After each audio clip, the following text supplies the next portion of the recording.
छोरी कति वर्ष भयो? कति वर्ष भयो?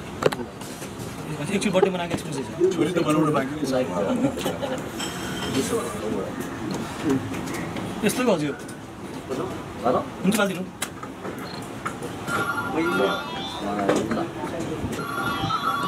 बिहाल्छ जसलाई यसो हुँदैन सिरियल बालिदिनुहोस् न अलि भित्र छु एकछिन मासाको बर्थडे मनाएको धेरै अनुभव छ उहाँलाई त्यो भने मैले बर्थडे नमनाएको उहाँले बनाइदिनु धेरैको बनाइदिनु हजुर हातमा चाहिँ हावाले रेडी जन्मदिनको शुभकामना राजेश भाइ जन्मदिनको शुभकामना राजेश भाइ जन्मदिनको शुभकामना राजेश भाइ जन्मदिनको शुभकामना राजेश भाइ जन्मदिनको शुभकामना पुग्नु भएकोमा यहाँलाई थ्याङ्क यू धेरै धेरै जन्मदिनको शुभकामना हुन्छ। थ्याङ्क यू धन्यवाद। दाइलाई भनिसकेपछि भाउजूलाई शुभकामना भन्दा हुन्छ किनकि एकअर्काको परिपूरक भइसकेपछि अब सुरुमा त म आज भाउजूबाट दाइका लागि शुभकामना शब्द लिन चाहन्छु किनकि हुन त भनिसक्नुभयो धेरै पटक भन्नुभयो होला बिहान तर क्यामेरा अगाडि दर्शक अगाडि कसरी भन्नुहुन्छ आज दाइलाई? हजुर जन्मदिनको धेरै धेरै शुभकामना। थ्याङ्क यू दाइ अब हजुरले भनिदिनुहोस् आज बिहान आज भइसकेपछि कति बजे हजुरले यसै गरी बोलेर झन् ह्याप्पी बर्थडे भन्नुभएको थियो? उठ्ने बित्तिकै केही त्यस्तो केक आउँदा हुँदैन घरमा? केक सुरुमा केक अथवा केही चिज उठ्ने बित्तिकै केक त गरेन तर उठ्ने बित्तिकै अब आधा निन्द्रामै उठ्ने अनि त्यस पश्चात अब आज हाम्रो यो थर्ड केक हो हामी नर्सिङमा टिम थर्ड केक हो तर योपालिको बर्थडे चाहिँ नि अलिकति नर्सिङमा नयाँ चाहिँ भइरहेको छ हरेक ठाउँमा केक काट्दाखेरि पनि कुनै न कुनै पक्षबाट नर्सिङमाको जिकर भइरहेको छ अब अहिले त नर्सिङमाको टिमसँग तपाईँले खिच्नुभएको हो भने नर्सिङमाको केक नर्सिङकै पोस्टर राखेर चाहिँ केक बनाएको थियो त्यहाँदेखि खुसी लागिरहेको छ यो पहिलोचोटि होला यो मेरो बर्थडेको टाइम पारेर चलचित्र पनि एकदम दर्शकहरूले रुचाएको चलचित्र चलिरहेछ अत्यन्तै नै खुसी लागेको छ विगतमा जन्मदिन चाहिँ मैले सेटमा चाहिँ बनाएको छु पहिलो एकदमै सुटिङमा व्यस्त हुन्थेँ त्यस कारण जन्मदिन पनि कुनै न कुनै फिल्मको सुटिङमै पर्थ्यो कि अनि एउटा जन्मदिन चाहिँ एकदमै मलाई एकदम मेमोरेबल फिल्म चाहिँ लागेको छ हामीले बसन्ती भन्ने फिल्मको सुटिङ गरिरहेको थियो ऐतिहासिक पनि एकदम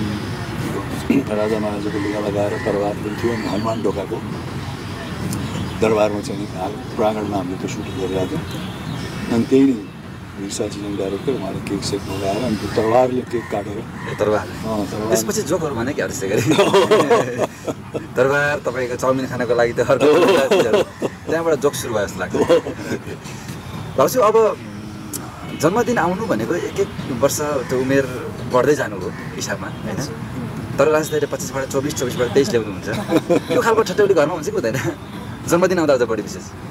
त्यस्तो एजलाई लिएर त हुँदैन है किनकि अब उहाँ त झन् धेरै अब त्यस्तो भन्नाले हामी त घरमा एज त्यति डिस्कस गर्दैनौँ किनकि उहाँ एकदम युथफुल्ली भइसक्छ क्या घरमा मलाई कहिले पनि उहाँलाई अब त्यही हामी अब एजको केही छ जस्तो लाग्छ एज पुगे पो एजको डिस्कस होइन भर्खर त अब काउन्ट गर्न थालेसम्म एज 25सम्म पुग्यो होइन यात्रा लामो छ अब 25मै कति डिस्कस गर्ने एज हुन त त्यो 1/4 त हो 100को होइन 100को कहिले 100को 1/4 पुगे भन्दाखेरि कहिले अचम्म लाग्छ तर भर्खर 25 वर्ष पुगेको व्यक्तिलाई के तपाईँको शैलीमा तपाईँ 25 हो भने भाउजू कति त्यसमा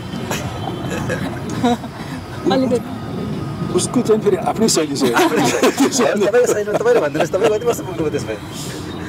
दाइबाट बढाउनु हुँदैन सानो होला 1-2 वर्ष मात्रै किनकि 22-23मा लाग्नु भएको छ यो रमाइलो कुरा चाहिँ सधैँ हुन्छ कि दाइ जहाँ अन्तर्वार्ता हुन्छ त्यहाँ उनीहरू कुरा आउँछ उनीहरू आइसकेपछि यही रमाइलो हुन्छ होइन भाउजू प्रायः यसरी दाइको अन्तर्वार्ता सँगसँगै बर्थडेमा त बस्नु भएको छ इन्टरभ्यूमा चाहिँ बस्दै Lucidchart makes intelligent diagramming easy and helps your best ideas become real. Start from scratch or get started with templates. Shape your ideas with hundreds of shape libraries, from technical systems to flowcharts and process maps and even org charts. Lucidchart integrates with your favorite software applications, so it works where you work. Share documents with teammates. Commenting and tagging make it easy to align with your team. Understand the past so you can build your future. Ditch complexity. Seize clarity. Start diagramming today with Lucidchart.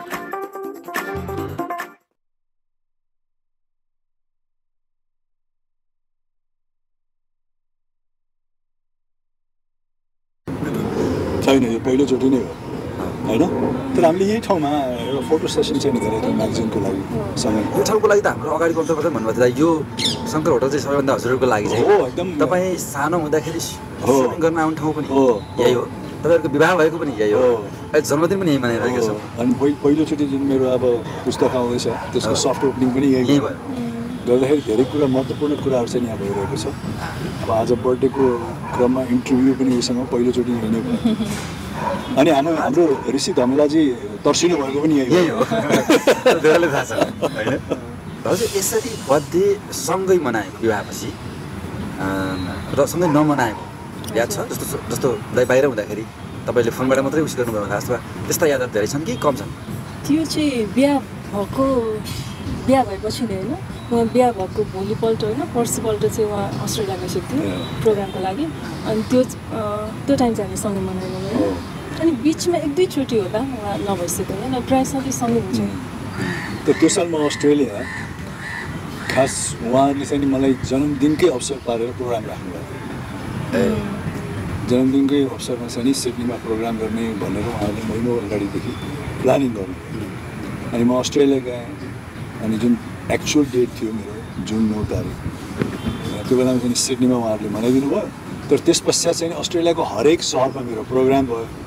अब त्यो हरेक सहरमा programme गर्नको लागि कमसेकम 2 हप्ता लाग्यो अनि त्यो 2 हप्तासम्म हरेक सहर पछि नै मेरो बर्थडे मनाउँथ्यो त्यसले कमसेकम त्यो बेलामा 12-14वटा बर्थडे चाहिँ मैले मनाएँ एकपछि अर्को अनि मैले भने हो यो त राजा महाराजाको बर्थडे भन्दा पनि बढी हो किनकि राजा महाराजाहरू कुनै पनि बेलामा चाहिँ 3 दिने बर्थडे कार्यक्रम हुन्थ्यो मेरो त 12-14 जोडी नै मनाइयो कि मेन सिडनीमा मनाएपछि अनि ल उता बर्थडेको लागि अस्ट्रेलिया आएछ भनेपछि मेलबर्न पुग्दाखेरि पनि फेरि बर्थडे केक के अरे डार्विन पुग्दाखेरि पनि फेरि बर्थडे केक पर्थ पुग्दा पनि फेरि 12-14 जोडी चाहिँ 12-14 दिनसम्म अहिलेसम्म राजनीति सबभन्दा ठुलो केक कत्रो काट्नु भएको छ याद हुन्छ म त्यति केकको सकिन चाहिँ नि होइन अझ म प्रायः भन्ने गएको थिएँ कि अहिलेसम्म बिहानमा केक बरु नकाटेर कुनै फल काटो कि भनेर भन्छु कि म होइन किनकि अब हाम्रो नेपालमा पनि अब यो केकको प्रचलन धेरै आयो कि जुन चाहिँ अब केकमा त प्रशस्त चिनी हुन्छ प्रशस्त क्रिम हुन्छ होइन त्यो स्वास्थ्यको लागि खासै राम्रो पनि हुँदैन कुनै कुनै ठाउँमा राम्रो बन्छ त्यस कारण म चाहिँ नि केक भन्दा पनि बरु कुनै फ्रुट्समा क्यान्डल राखेर काट्यो भने मजाले अरू त्यहाँबाट फ्रुट्स पनि खान सकिने होइन त्यो गर्यो भन्ने हुन्छ त्यस कारण एकदम ठुलो केक चाहिँ जाँदैन तर हामीले मैले उसलाई चिने पश्चात चाहिँ नि एउटा ठाउँबाट विशेष केक चाहिँ ल्याउँथ्यो होइन अनि त्यो चाहिँ कस्तो भएको छ भने फायर एन्ड आइस भन्ने होइन यहाँ ठाउँ छ त्यहाँ चाहिँ नि राम्रो मलाई एकदम मिठो लाग्ने चकलेट केक बनाउँथ्यो हजुर अब नरसिंह अवतार त हेर्नुभयो भएन हेरेको छु अब दाइसँगै बसेर हेर्नु पाउने अवसर अहिले पाउनुभयो यही दाइको हामी ट्रायल सोमा हेर्यौँ तर उसले फेरि एकचोटि हेरौँ भनेर भनिरहेको छ फेरि एकचोटि हेर्न जाउँ भनिरहेछ दर्शकहरूसँगै बसेर पनि हेरौँ भनिरहेछ त्यस कारण एक दिन फेरि दर्शकहरू कतिको उत्साहित हुनुहुन्छ एक दिन अब यही हप्ता चाहिँ फेरि दर्शकहरूसँग बसेर हेर्नुपर्छ अब राजदाईलाई अलिक लामो वर्षपछि अवतारमा देखिरहँदाखेरि तपाईँले केही भन्नुभयो अर्कै देखिनुभएछ अथवा यो भएन त्यो भयो अथवा अलिक अर्कै उहाँको लुक्स पनि अर्कै देखिएको छ तपाईँलाई कस्तो लाग्यो त्यो लुक्स त मलाई एकदम राम्रो लागेको थियो तर त्यति धेरै सिन त छैन त्यो लुक्सको तर त्यो लुक्स एकदम मन परेको थियो जुन बाहिर पोस्टरको लुक्स हजुर त्यसलाई पर्सनली मन पऱ्यो मलाई एकदम मन परेको त्यो लुक्स धेरैको चाहना त दाइबाहरूसँगै खेल्ने भन्ने हो म्युजिक भिडियो अलिक मात्रै आयो भाउजूको चाहना नभएको हो कि कसको खासमा भोइसको चाहना भएन कि दाइको चाहना भएन कि अब मेरो पनि खास चाहना छैन क्यामेरा अगाडि आउनु मलाई यसरी इन्टरभ्यू दिन पनि एकदमै अप्ठ्यारो लाग्छ तपाईँले अब जबरजस्ती राख्नु भएको छ होइन कहिलेकाहीँ बस्नुपर्छ भन्ने चाहना अब हाम्रो पनि भएपछि जबरजस्ती त नभनौँ नि यार रिक्वेस्ट बन्दुक त देखाइरहेको छैन त्यो पनि तर मेरो चाहिँ चाहना चाहिँ क्यामेरा अगाडि चाहिँ होइन मलाई अलिकति कम्फर्टेबल फिल हुँदैन क्यामेरा अगाडि